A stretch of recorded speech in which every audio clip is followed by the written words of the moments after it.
Hello guys, ఎట్లా ఉన్నారు? I hope you people are doing cool. ఈరోజు రక్షాబంధన్ కాబట్టి పొద్దున్న లేవగానే మా డాడీకి మా నాన్నకి అంటే మా తమ్ముడికి కాల్ చేసి విజ్ చేసిన తర్వాత ఎట్లా ఫ్యామిలీని మిస్ అవుతున్నాం, పండగ వైబ్స్ అని ఉండాలి కాబట్టి ఒక మంచి ఎథ్నిక్ వేర్ సెట్ చేసిన. పర్లేదులే, బతుకమ్మ పండగకి వెళ్ళినప్పుడే రాఖీ కూడా సెలబ్రేట్ చేసుకుందామని ఫిక్స్ అయినా. మా తమ్ముడికి కూడా సెమ్ ఎగ్జామ్స్ వల్ల వాడు ఇంటికి వెళ్ళలేకపోయిండు. సో వాళ్ళ ఫ్రెండ్ ఒక ఆమెతో రక్షాబంధన్ ప్లాన్ చేపించిన. By the way Harika, thank you so much for making his day more memorable.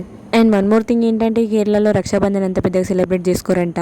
ఈ వైట్ డ్రెస్సెస్కి అండ్ వర్షాలకి ఫెవికాల్కి ప్లాస్టిక్ మధ్యలో ఉన్న బంధమేమో నాకు తెలిసి. వైట్ డ్రెస్ వేసుకున్నప్పుడు ఇట్లాంటి ప్లేసెస్లో నడిచేటప్పుడే ఆచి తూచి అడుగులేయాలి.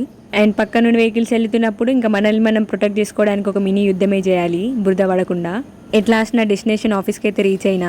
ఎంత వర్క్ ఉన్నా ఈ రోజు మాత్రం మా ఇంటి వైబ్స్ అయితే చాలా గుర్తొచ్చినాయి. ఐ గెస్ ఇంటికి దూరంగా ఉన్న ప్రతి ఒక్కరు నాలాని ఫీల్ అయి ఉంటారు. No worries, will celebrate next time. చలో భాయ్, ఫిర్ మిలేంగే. Please do subscribe to my channel Telugu కుట్టి ఫ్రమ్ కేరళ.